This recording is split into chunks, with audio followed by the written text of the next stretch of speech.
Assalamualaikum warahmatullahi wabarakatuh. Perkenalkan, saya Adi Chandra Kusuma dari Politeknik Negeri Malang. Pada pembahasan hari ini, kita masuk ke topik sistem persamaan linier. Adapun agenda pembelajaran hari ini, yang pertama adalah saya menyampaikan tujuan pembelajaran, review materi sebelumnya, kemudian materi dan diskusi, selanjutnya adalah kesimpulan dan penugasan. Adapun tujuan pembelajaran sistem persamaan linier hari ini, pada aspek pengetahuan, mahasiswa diharapkan mampu membedakan apa yang disebut eselon baris dan eselon baris tereduksi. Yang kedua, mahasiswa mampu menjelaskan metode eliminasi Gauss dan eliminasi Gauss-Jordan. Yang ketiga, mahasiswa mampu menjelaskan sistem persamaan linier homogen. Dari aspek sikap, diharapkan mahasiswa memiliki tanggung jawab dalam menyelesaikan tugas.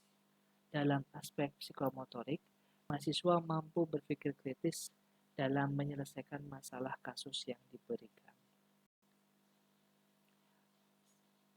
Review materi pertemuan sebelumnya bahwa suatu persamaan linier mengandung n peubah atau variabel x1, x2 sampai xn dinyatakan dalam bentuk A1 x1 ditambah A2 x2 ditambah sampai AN xn sama dengan B dengan A1, A2 sampai AN dan B adalah suatu konstanta real.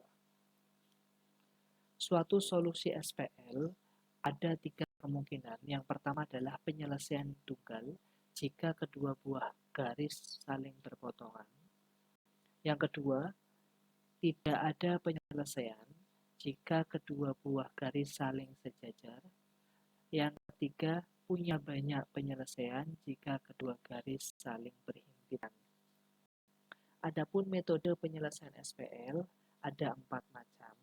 Yang pertama grafik, kemudian yang kedua substitusi, yang ketiga eliminasi, dan yang keempat campuran. Untuk materi hari ini, yang pertama, mengenal eselon baris dan eselon baris reduksi. Suatu matriks dikatakan eselon baris apabila memenuhi yang pertama. Di setiap baris, angka pertama selain 0 harus 1. Yang kedua, jika ada baris yang semua elemen 0, maka harus dikelompokkan di baris akhir matriks. Yang ketiga, jika ada leading 1, maka leading 1 di bawahnya, angka satunya harus berada lebih kanan daripada leading 1 di atasnya. Yang keempat, jika kolom yang memiliki leading 1, angka selain 1 adalah 0, disebut eselon baris tereduksi. Jadi, dari syarat yang keempat ini, kita dapat menyimpulkan untuk memenuhi eselon baris saja, berarti harus memenuhi syarat 1 sampai 3. Tetapi untuk memenuhi eselon baris tereduksi, ada poin tambahan yaitu poin yang keempat. Perhatikan contoh berikut. Matrik yang pertama. Pada ordo 4x4, baris pertama, terdapat angka pertamanya 1. Diperbolehkan. Pak baris kedua, baris ketiga, dan keempat, angka pertamanya adalah 0. Maka matrik tersebut memenuhi syarat yang pertama. Leading 1 atau di setiap baris angka pertamanya selain 0 harus 1. Contoh matrik yang kedua, terdapat baris yang elemennya 0 semua, maka dikelompokkan di akhir baris matrik, memenuhi syarat yang kedua. Matrik yang ketiga, di setiap baris pertama terdapat leading 1, baris kedua terdapat leading 1, maka memenuhi syarat yang ketiga jika terdapat baris yang mempunyai leading 1, angka satunya sebelah kanannya daripada leading di atasnya. Angka satunya ada baris kedua, satu sebelah kanannya daripada leading di atas, maka memenuhi syarat yang ketiga. Untuk matik yang terakhir, perhatikan kolom pertama. Angka pertama selain 1 adalah 0. Kolom kedua terdapat leading 1. Angka selain 1 adalah 0.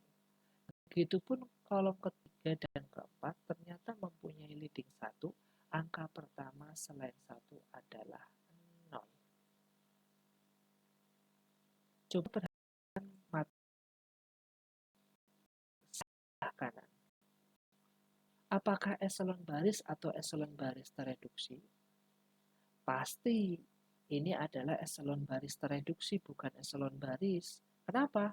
Karena pada kolom pertama, angka pertamanya 1, selain angka 1 pada leading satunya, maka angka 0. Begitupun leading 1, angka selain 1 adalah 0. Kolom ketiga dan kolom keempat ini tidak punya leading. Berarti tidak menggunakan syarat yang keempat. Artinya tidak melanggar syarat yang keempat. Karena apa? Kolom ketiga dan kolom keempat tidak punya leading 1. Maka kedua matik ini adalah memenuhi syarat yang keempat. Disebut eselon baris tereduksi. Nah, sekarang kita lanjutkan untuk metode eliminasi. Metode eliminasi ini ada dua. Metode eliminasi biasa yang kalian sudah diajarkan ketika sekolah menengah atas atau menengah kejuruan. Yang kedua adalah eliminasi lanjutan. Terdapat dua macam, Gauss dan Gauss-Jordan. Sekarang saya bahas yang pertama dulu, eliminasi Gauss.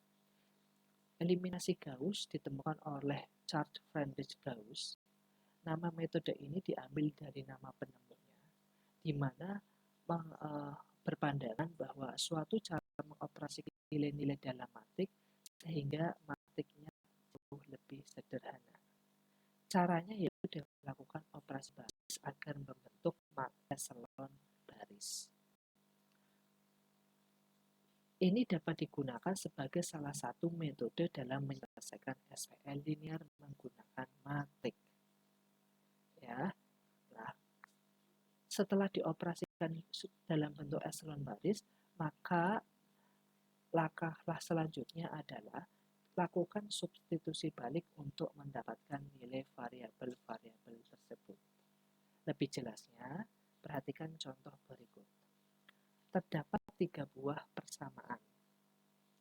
Dengan masing-masing persamaan, 3 variabel. Tentukan nilai X, Y, dan Z-nya. Ya. Persamaan seperti ini kita dapat selesaikan menggunakan matrik. Perhatikan koefisien masing-masing persamaan. Untuk persamaan pertama, terdapat koefisien depannya X ini ada angka 1, depannya Y angka 2, depannya Z angka 1, dan bilangan 6. Persamaan 1 ini koefisiennya saya tuliskan dalam bentuk adalah 1, 2, 1, 6. Begitupun juga dengan persamaan yang kedua. Koefisiennya adalah 1, 3, 2, dan 9. Untuk persamaan ketiga, 2, 1, 2, dan 12. Ini mengubah dari persamaan menjadi bentuk matriks. Nah, sekarang kita lihat apakah matriks ini sudah eselon baris? Belum. Kenapa? Nah, karena ada beberapa syarat yang tidak terpenuhi.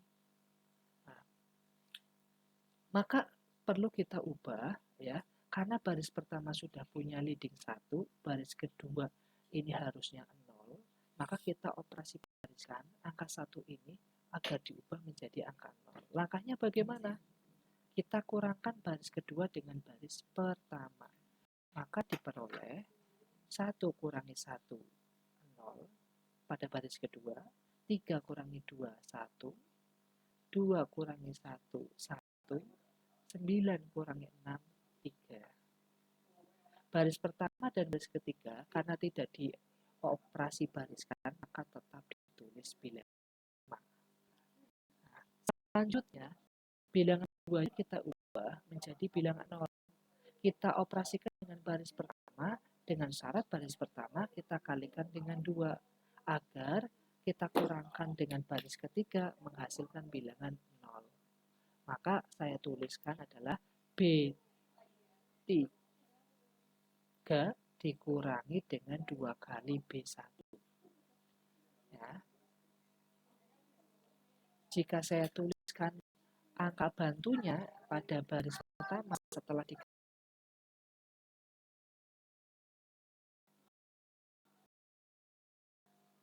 2, 4, 2, 12. Tinggal kita kurangkan baris ketiga dengan baris pertama. 2 kurangi 2, 0. 1 kurangi 4, min 3. 2 kurangi 2, 0. 12 kurangi 12, 0. Kita lanjutkan. Perhatikan pada baris kedua terdapat leading 1, angka 1. Sekarang kita hilangkan angka negatif 3 agar untuk jadi bilangan 0. Dengan cara operasikan dengan baris kedua, kita kalikan dengan 3. Kemudian dijumlahkan. Jika saya tulis berarti B3 ditambah 3 kali B2. Kalian tulis dulu angka bilangan bantunya pada baris kedua. Adalah setelah dikalikan dengan 3. 0, 3, 3, 9. Kita tinggal jumlahkan dengan baris ketiga. 0 tambah 0, 0. Min 3 tambah 3, 0. 0 tambah 3, 3. 0 tambah 9, 9. Ya. Nah, selanjutnya dilihat perhatikan pada baris ketiga. Ternyata di sini ada bilangan kelipatan 3 di satu baris itu. Maka kita bisa sederhanakan dengan dibagi dengan 3. Ya. Baris ketiga kita bagi dengan 3. Nah, baris pertama dan kedua tetap ditulis karena tidak dioperasikan. Maka menjadi baris ketiganya adalah 0, 0, 1, 3. Nah, perhatikan matrik yang ada pada layar, matrik terakhir. Ternyata ini sudah membentuk eselon baris. Artinya, kalian stop, akhiri langkah sudah eselon barisnya. Tinggal kita tulis dalam bentuk persamaan. Bentuk persamaan ke dalam persamaan linearnya. Baris pertama terdapat bilangan 1, 2, 1, 6, di mana 1 punyanya X, 2 punyanya Y, dan 1 punyanya Z, 6 punyanya suatu bilangan konstanta, maka diperoleh 3 persamaan.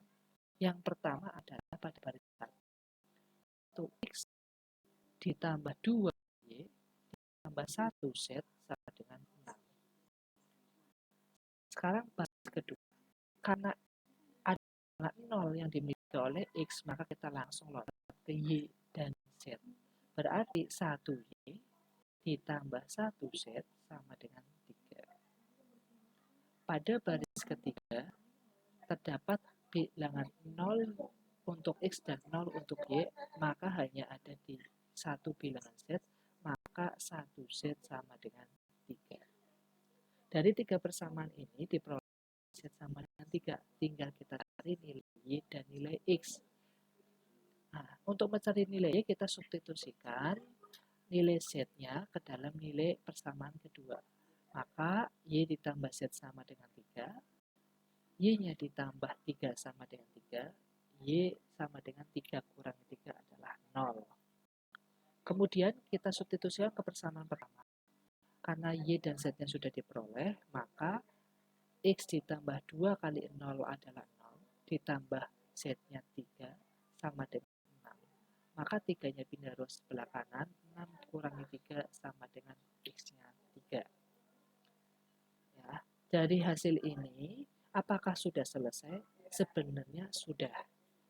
Tapi kamu perlu cross-check apakah nilai X sama dengan 3, Y sama dengan 0, dan Z sama dengan 3. Jika kamu substitusikan ke persamaan 3 soal ini, menghasilkan 6, 9, dan 12.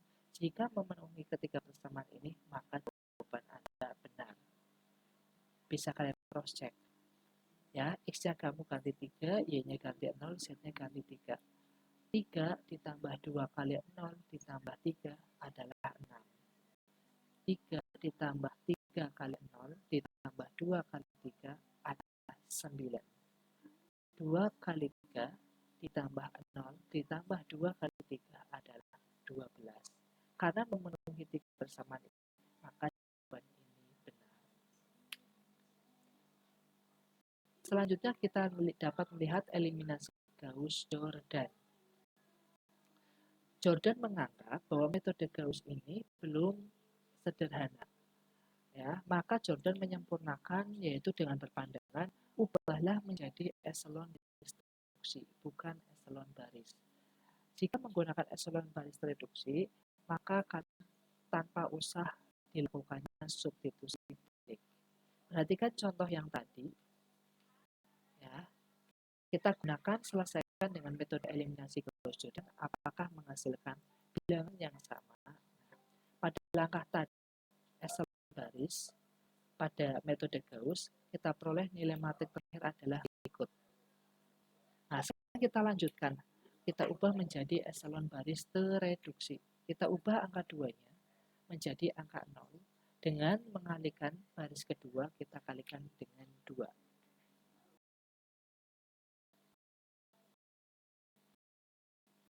Nah, maka dapat tulis adalah baris pertama dikurangi 2 kalinya baris kedua. 1 kurangi 0, 1. 2 kurangi 2, 0. 1 kurangi 2, min 1. 6 kurangi 6, 0. Matriknya diperoleh, terdapat negatif yang 1 yang seharusnya kita lakukan ubah menjadi angka 0. Kita operasikan dengan baris ketiga, tinggal kita jumlahkan. Maka baris pertama kita tambah dengan baris ketiga. Diperoleh matrik baru 1 tambah 0, 1. 0 tambah 0, 1. 0. Negatif 1 ditambah 1, 0. 0 tambah 3, 3. Setelah itu, tinggal satu bilangan, angka 1 pada baris kedua, ya, kita ubah menjadi 0. Ya, agar perhatikan baris kedua dikurangi dengan baris ketiga. 0 kurangi 0, 0. 1 kurangi 0, 1. 1 kurangi 1, 0.